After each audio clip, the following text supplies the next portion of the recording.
Raoul, and welcome back to another episode of More Than Kurosawa. And this week we are going to be looking at the film Black Coal, Thin Ice by director Diao Yinan.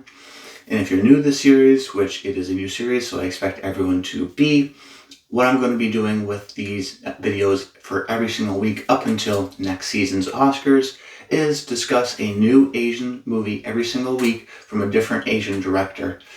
Sort of introducing the concept that for a lot of us, we learn about a director like Akira Kurosawa as the introductory of Asian cinema, but there's so much more, so many different genres and directors and countries and cultures of film that we can explore, hopefully introducing you to some amazing directors and some amazing films with this series. But if you appreciate these videos, please do comment below. Let me know if you've seen the movie, your thoughts on it, or any suggestions of what you'd like to see in the future. We're going to be covering lots of different films from many different directors, so I'm definitely open to suggestions.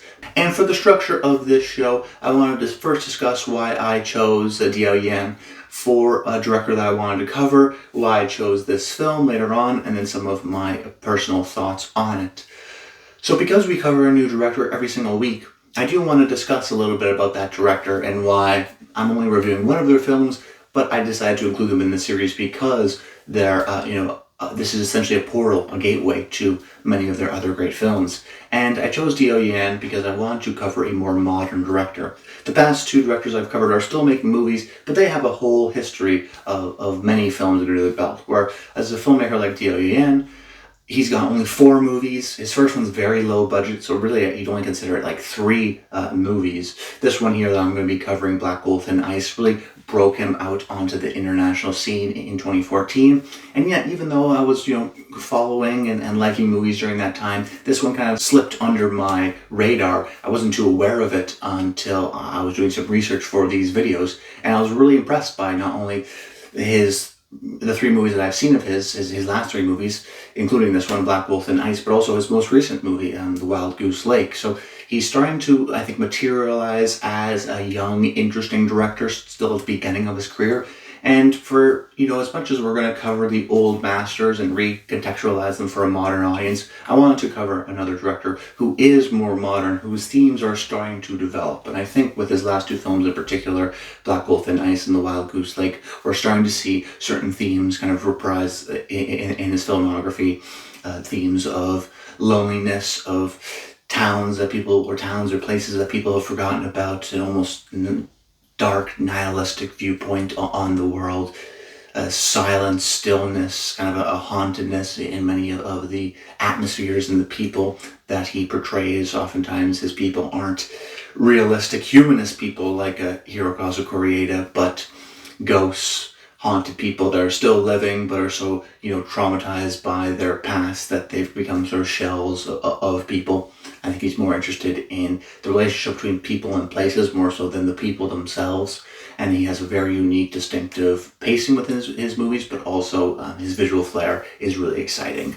And in past couple episodes, I've been comparing the directors to an American equivalent. And I want to continue that with this episode because when I was watching his movies, I don't know if it's just the neon of the past couple, but I was reminded of John Carpenter. I do think he is a Carpenter-like filmmaker because when you think of Carpenter's movies like The Thing or Halloween, there's a great sense of dread of something that's bad's going to happen, whether it be Michael Myers or The Thing, something bad's going to happen, it's about to happen, we're just sort of sitting in that existential dread.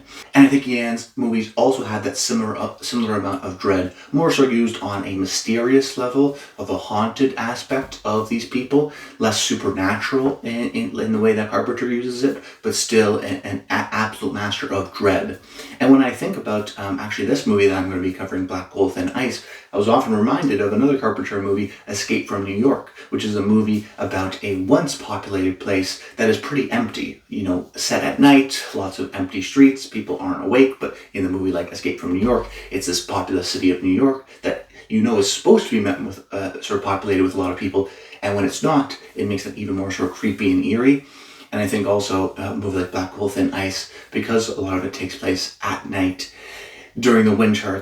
We just don't see a lot of people in this massive kind of town, and I thought that was kind of an interesting comparison. So if you like Carpenter's movies, I think maybe you should check out more of Diao Yinan's movies, because he's able to capture a similar feeling.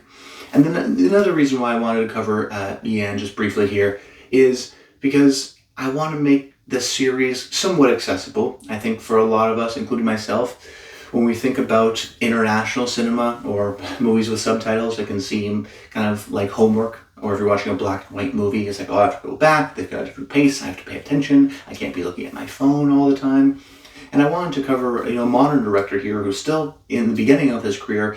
And if you look at the premises of his movies, they're very much the opposite of homework. They're exciting. Of course, they're not black and white.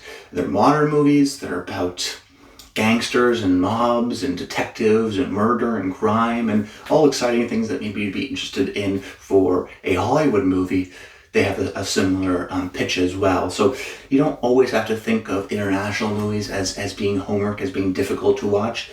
Just, I think if you read a couple of synopses of some of his films, you'll be able to, and if you're engaged by them, I think you'll be able to really connect with his movies, because they're different definitely than, a movie like Prisoners, let's say, a more modern detective movie. And yet, they're similar in many ways too, and they still have a wildly different approach, but a still excellent approach at that kind of detective story. So now just transitioning over into my discussion on the film. The movie we're covering today is Black Coal, Thin Ice, about an ex-cop who starts independently investigating a series of murders, and the woman at the center of them all. A classic noir pitch. And what I love about the movie is just how much it leans into some of those noir sensibilities. I think he really captures those feelings of some of those 40s and 50s great noir movies and modernizes it, but really I think captures the soul. Visually, instead of, stunning black and white photography, he uses some pretty stunning shadows and even some neon in the photography that is stunning to look at, and the characters and the overall mood and tone of the movie, very mysterious, enigmatic.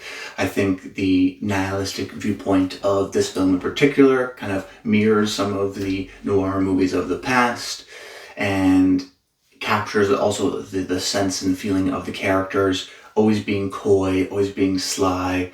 Our two leads, Gwen Lu Mei and Liao Fan, I think are expertly cast and have a great chemistry between the two of them. I think that's a real joy and pleasure of the film, is just seeing the two of them act. But also I think in the script and the writing, there's a deep understanding of those kind of half-truths, of that they don't totally reveal their hands right away. They lean into the mysteriousness. They lead in some of the nihilism, in that we have this ex-cop who is kind of obsessed with this case and doesn't do anything else, and is stalking and is praying in a certain way. And us as the audience, because we are also interested in this mystery, become almost a part of the story, leaning in, trying to understand what's happening, more comfortable in some of the environments of the waiting, of the watching, which is what's so great about the noir genre, is kind of using that meta element of the viewer being kind of cravenly interested in these murders, the same way the ex-cop is, as he sort of drags you down into more of this mysterious, crime-ridden world. And what I love most about this movie is two things. The first one being its keen sense of place.